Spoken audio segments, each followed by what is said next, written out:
is an unconditional surrender.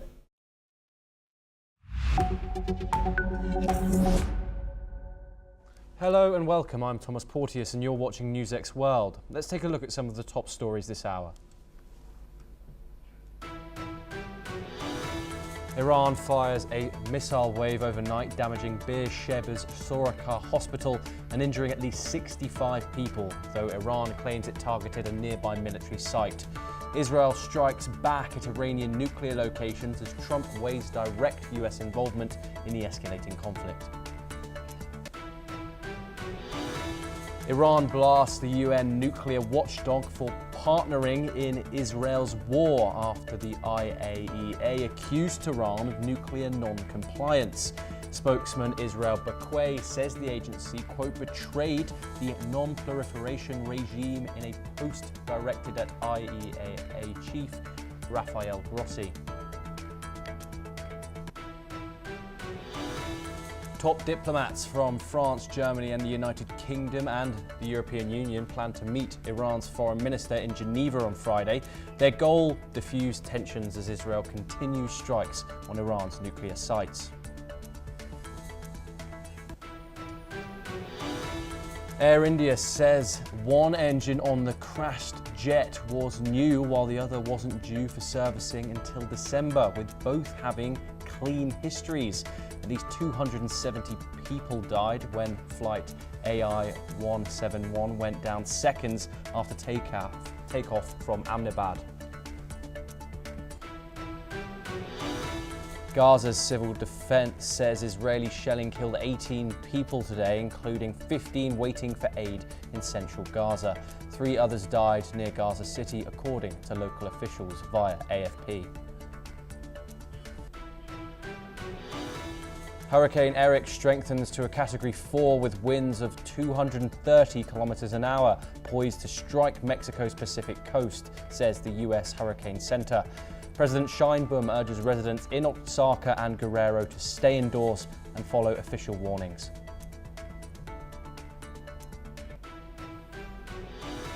Thai Prime Minister Paetongtarn Shinawatra faces a political crisis after a leaked call with Cambodia's Hun Sen sparks outrage and splits her coalition. She apologises for the audio, which shows her calling Hun Sen uncle and appearing to dismiss a Thai military chief. Beijing hits back after New Zealand freezes aid, saying its ties with the Cook Islands should not be interfered with. China says the cooperation is not aimed at any third party, according to spokesman Guai Jia-chung. And we start off in the Middle East, where tensions between Iran and Israel have intensified sharply after an Iranian missile struck a hospital in Israel's southern city of Beersheba. Iran's military command, Qatam al-Anbiya, has warned that the US that any direct involvement will expand conflict in the region and impose irreversible blows. Additionally, Israel's Prime Minister Benjamin Netanyahu vowed Iran would pay a heavy price. Defense Minister Israel Katz accused Iran's supreme leader of war crimes and ordered the army to intensify strikes on Iran's strategic targets, including power infrastructure. Israel's Magen David Adom Rescue Service reported 47 people injured in the latest attack, 3 in serious condition, and others hurt while running to shelter. Israeli Deputy Foreign Minister Sharon Haxel called the hospital strike a deliberate and criminal attack on a civilian target. In response, Israel said it struck back at Iran's Natanz nuclear site. Iran warned the United States not to intervene. Deputy Foreign Minister Kazem Garababadi said Iran is ready to defend its national interests and that all options are on the table. The Kremlin has also issued a grave warning, calling any US intervention in the Iran-Israel war a terrible spiral of escalation. The situation remains extremely volatile as both nations trade strikes and the risk of broader regional war looms. We now move on to a related development. Global diplomatic concerns are growing as the Iran-Israel conflict escalates Foreign ministers from France, Germany, the UK and the European Union's top diplomats plan to meet Iran's foreign minister in Geneva on Friday for urgent nuclear talks. The move follows European calls to de-escalate Israel's ongoing bombing campaign against Iran's nuclear facilities. Iran accuses the IAEA of aiding Israel's war against Iranian sovereignty. Iran's top nuclear envoy slammed the IAEA chief, Rafael Grossi, accusing him of turning the agency into a political tool against NPT members. Tehran confirmed its foreign minister will join an emergency meeting of Islamic nations in Istanbul this very weekend to discuss Israel's latest strikes. The UAE has again urged restraint, with presidential advisor Anwar Gargash calling for an immediate end to the war. Kenya called on both sides to respect international law and demanded diplomatic missions to be protected after a strike landed near its embassy in Israel. Austria and Lithuania reported no damage to their embassies in Tel Aviv, despite missile strikes landing close by. Meanwhile, the US State Department says it's preparing contingency plans to help evacuate Americans from Israel if needed. China strongly opposed the use of force in the region and urged all sides, especially Israel, to stop fighting. Beijing revealed it has already evacuated more than 1,600 Chinese nationals from both Israel and Iran and is in direct talks with all sides. Let's listen in to what the Chinese Foreign Ministry spokesman had to say. 中方强烈呼吁冲突当事方，特别是以色列，以地区国家人民利益为重，立即停火止战，缓解当。截至目前，在外交部和中国驻伊朗、以色列及周边有关国家使领馆组织协调下，已有1600余名中国公民从伊朗安全撤离，数百名中国公民从以色列撤离。外交部及有关使领馆将继续全力以赴，协助中国公民安全转移撤离。 The Kremlin warned that any US intervention could trigger a terrible spiral of escalation, stressing the need for restraint. The global community continues to push for de-escalation, but the situation remains dangerously unstable. We're now joined by Ali Emma Bushback, who is a Middle East researcher. He's joining us from Cairo. Ali, thank you very much for joining us on the programme. Ali, the way that this conflict is escalating is unprecedented. I just want to get your most recent reaction to these nightly strikes that have once again occurred on both sides. Injuries on both sides, less impact in Israel, but what are your thoughts on the current situation? Thank you, Thomas. And in fact, the region and the area, Middle East area, is about our peak, is ready to blast any time and any moment. The things is targeting the hospital from both of sides, Israel or Iran or Gaza. It's unacceptable to targeting and bombing the civilians, civilians infrastructure and civilians function. It's not acceptable from both of sides. It's considered as a war crime. And also we have witnessed that Israel is using this tactic. The things is between Iran and Israel, the situation is incredibly increased and developing day after day. While we thought this is a part of a continuous escalation between Iran and Israel, and we have witnessed in 2024 how many Iran retaliation it was limited, but today. Iran, it seems that it's ready to any opportunity or any options in front of it. So the thing is, we are in front of complex situation. It's not easy to go throughout it, and it seems that Iran, every targeting, any target available for it, it's going to hit it. That's which not acceptable from us, as well as also Israel targeting the civilians infrastructure. It's also not acceptable. The day before yesterday, we heard that Ansarullah al-Houthi, Yemeni Iranian pact, they are confirmed that they will join and participate in this round of escalation. We can't call it war because up to now there is a limitation about airstrike and a barrage of missile between Iran and Israel. So that this situation is completely unclear up to now. We hope that after today is a seventh day of the fighting and the mutual airstrike and missile between Iran and Israel. We hope that we will reach to a solution between both of them, while Israel is not clear about its mission in this operation.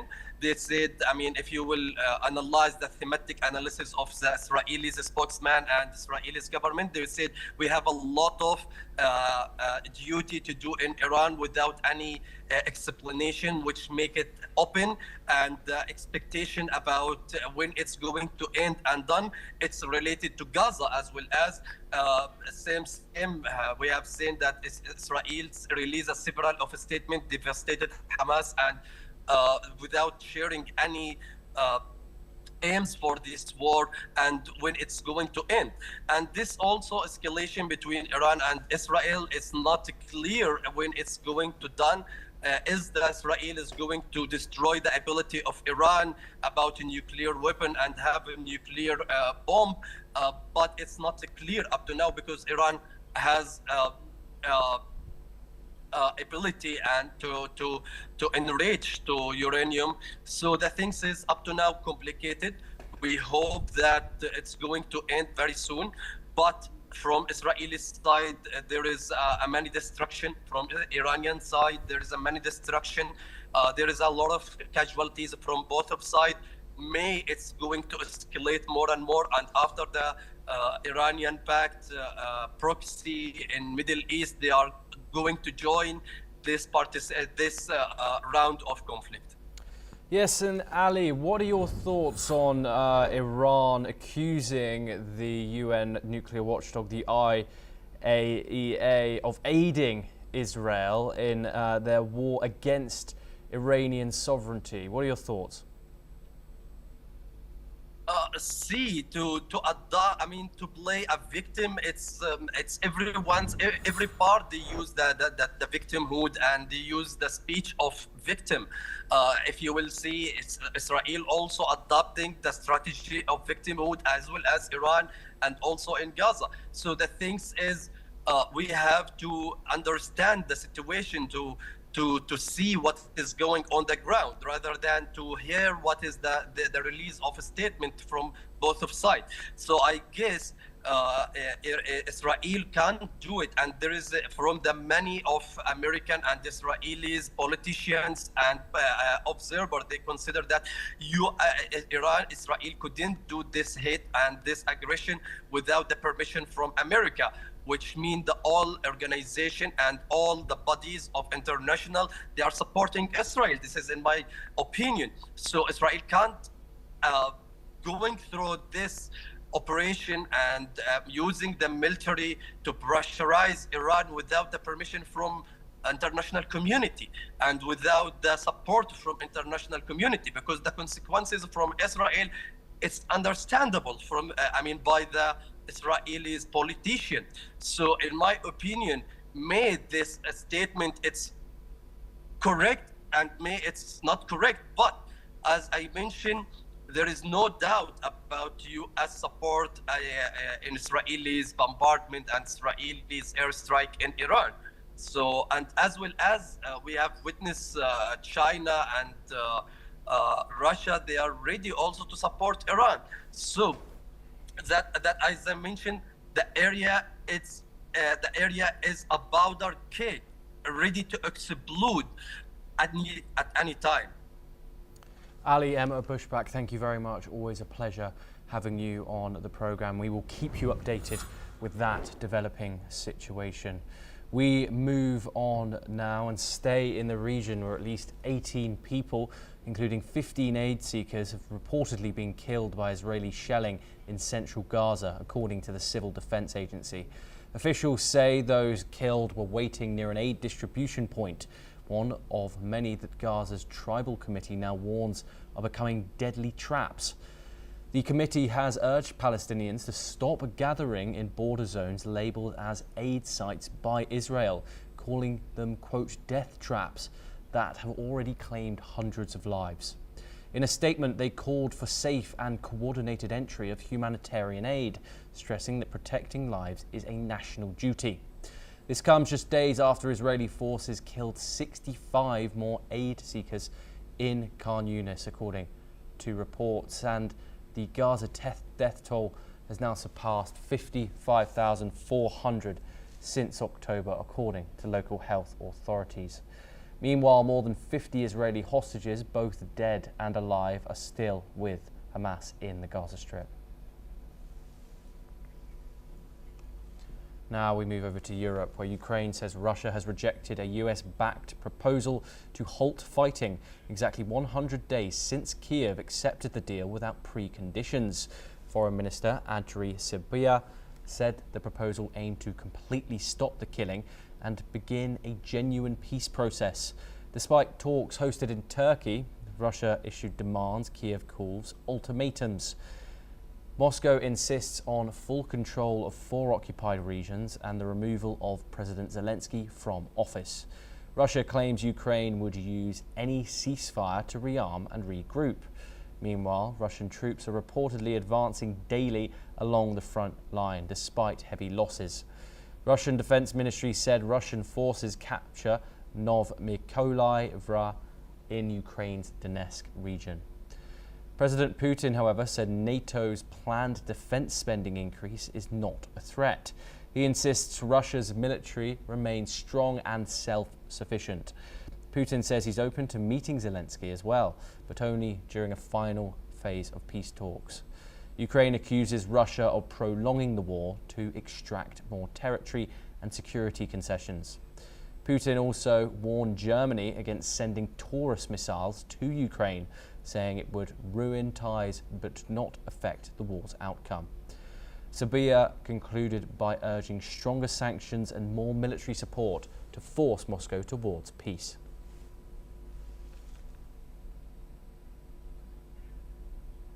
We now move over to the Indo-Pacific, where a major political crisis is brewing in Thailand after Thai Prime Minister Paetongtarn Shinawatra has apologised after a leaked phone call with former Cambodian leader Hun Sen, and it sparked national outrage. In the call, she stressed Hun Sen as uncle and criticised a Thai military commander. She said the call was a negotiation tactic, but admits it fuelled public resentment. The apology comes amid growing pressure on her to quit. The Bum Jay Thai party has quit the coalition, leaving her government near collapse. 2 more partners may also follow. Opposition leaders and protesters accuse her of weakness and betrayal. Outside Government House, angry crowds demand her resignation. Hun Sen later released the full 17-minute audio. Thailand's foreign ministry called the leak a breach of diplomatic trust, and Paetongtarn has now said she will not hold private talks with Cambodia's leaders again. As the crisis deepens, a snap election looks increasingly likely. Here's what Thailand's Prime Minister said.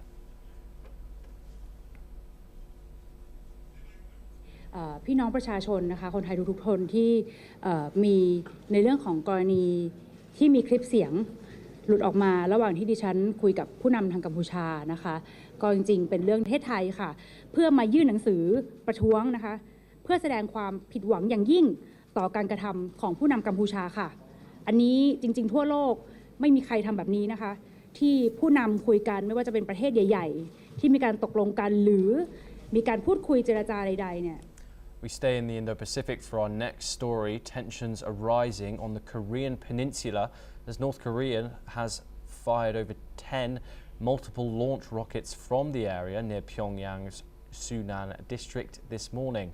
South Korea's military reports that the rockets were launched in a northwestern direction, though further details have yet to be confirmed. These rockets are believed to be short-range ballistic missiles, the type of weapon banned under United Nations Security Council resolutions. The latest development marks another escalation in the region as North Korea continues to defy international sanctions.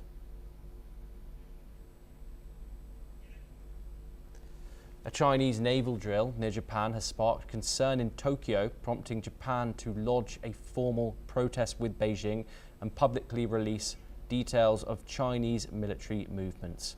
In an unprecedented show of force, China's two aircraft carriers, the Shandong and the Liaoning, have been conducting simultaneous drills in the Pacific over the past few weeks. According to Japan's defense ministry, Chinese fighter jets have carried out more than 500 takeoffs and landings from the carriers, with some jets coming dangerously close to Japanese surveillance planes. Japan's defense ministry responded by releasing a map tracing the movement of the Chinese carriers since May the 25th, showing their proximity to Japanese islands and their presence within Japan's exclusive economic zone. China has defended its actions as consistent with international law and accused Japan of conducting dangerous renaissance that has raised maritime and airtime security risks. Amid these exercises, China also updated the status of its newest and most advanced carrier, the Funjian, which is expected to enter service later this year. We move on once again. South Korea's President Lee Jae-myung has unveiled a $14.7 billion spending plan to boost the slumping economy. The total package stands at $22.9 billion, including cash handouts worth $7.5 billion for all citizens. Most will receive around $180 in vouchers. Lee called the slowdown very serious and urged immediate action. The central bank recently slashed growth projections amid tariff pressures from President Donald Trump and domestic turmoil. The plan also funds artificial intelligence, infrastructure and small business support. The deficit will rise to 4.2% of GDP. We now move over to South Asia. For the first time, Canada's premier intelligence agency has officially confirmed that Khalistani extremists are using Canadian soil to promote, fundraise and plan violence in India. This marks a major shift in Ottawa's stance, as the term extremism has never been used before by Canada in relation to Khalistanis. The admission validates India's long-standing concerns that Canada has become a safe haven for anti-India elements. The development comes just after a high-level meeting between Prime Minister Narendra Modi and his Canadian counterpart Mark Carney on the sidelines of the G7 summit in Banff. The two leaders agreed to take constructive steps to rebuild ties, including the early return of high commissioners to each capitals and the resumption of senior-level talks on trade and connectivity. Ties have soured in 2023 after then PM Justin Trudeau accused India of involvement in a Khalistani leader's death, a claim that India has rejected. Tensions are rising between New Zealand and the Cook Islands after Wellington suspended over $18 million in budget funding for 2025 to 2026. The move comes after ties are strengthening between the Cook Islands and China, raising security concerns for New Zealand. In the latest development, China spoke about its ties with the Cook Islands. Let's listen in to what was said. 新西兰和库克群岛都是中方的重要合作伙伴。中库合作不针对任何第三方，也不应受到第三方的干扰和制约。 Foreign Minister Winston Peters' office stated the funding was based on a high-trust relationship, which they now feel has been compromised. Earlier this year, New Zealand also halted funding to Kiribati due to China's increasing presence in the Pacific. New Zealand claims the Cook Islands failed to properly consult on agreements signed with China in February, which cover areas like DC mining and education, but not security. The Cook Islands insists it remains committed to New Zealand as its closest partner for security and defence, acknowledging a breakdown in communication and working to resolve it. This dispute arises as New Zealand's Prime Minister Christopher Luxon visits Beijing, where he is expected to address concerns about China's influence in the Pacific. Now we move over to South America, where a federal police report in Brazil has accused former President Jair Bolsonaro of benefiting from an illegal surveillance scheme during his time in office. The report, made public by the Supreme Court, alleges that the intelligence agency, BIN, was used to target political enemies and spread fake news. Authorities say Bolsonaro was the main beneficiary, though he has not been formally charged in the case. Over 30 others, including his son Carlos Bolsonaro, have been formally accused of criminal involvement. Police also identified ties between the surveillance network and an ongoing probe into an alleged coup attempt, in which Bolsonaro is already a defendant.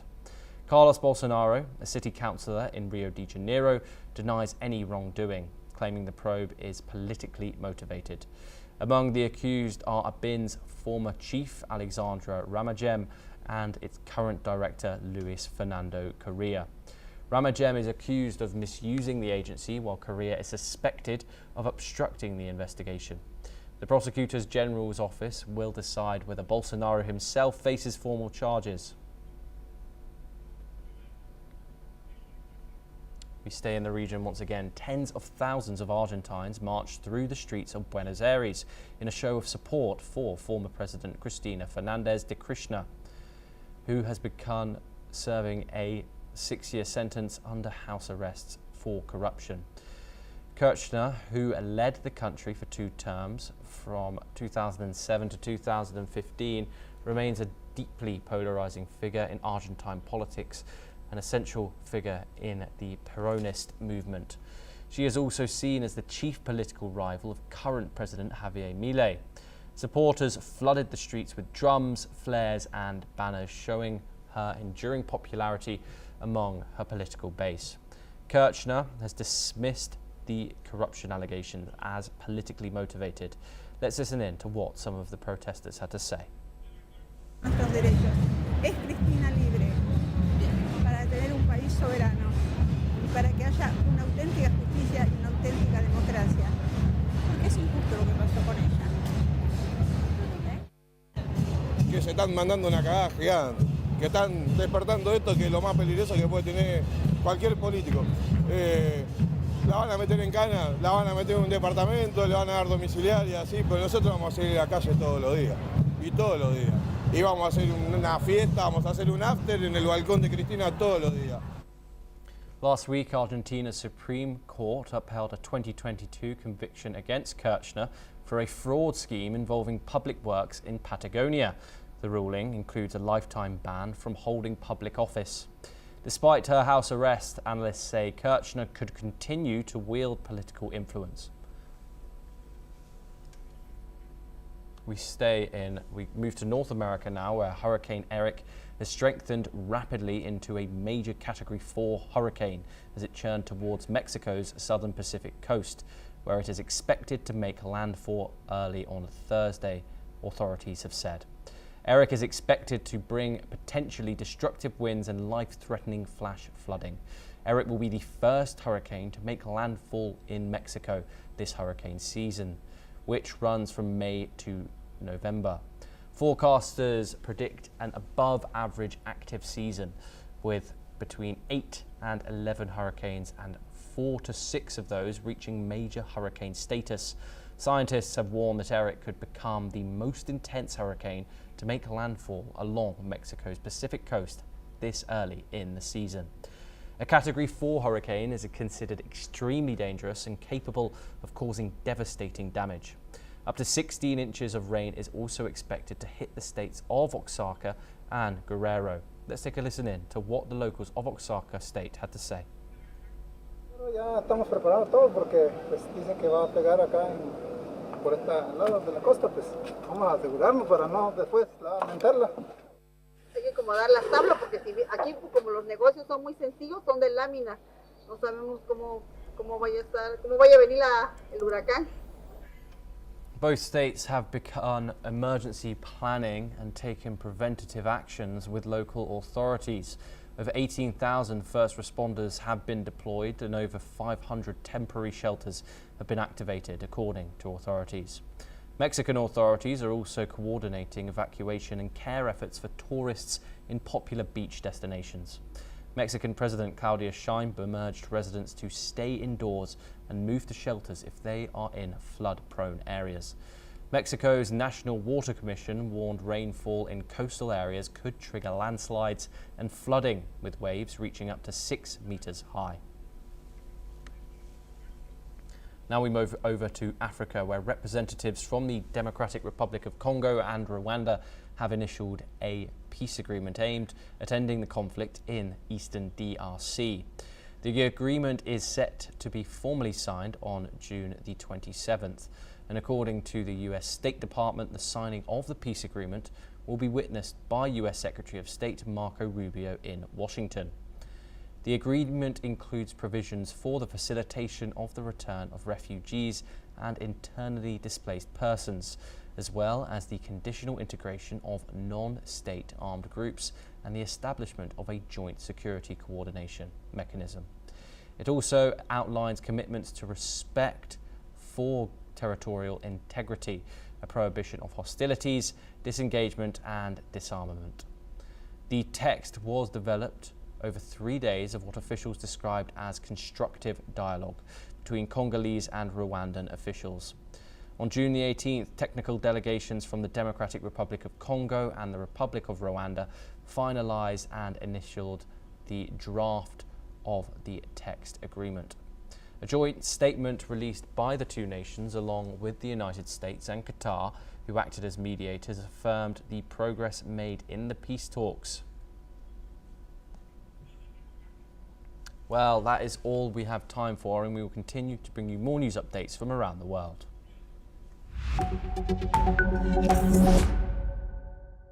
I'm Megha Sharma.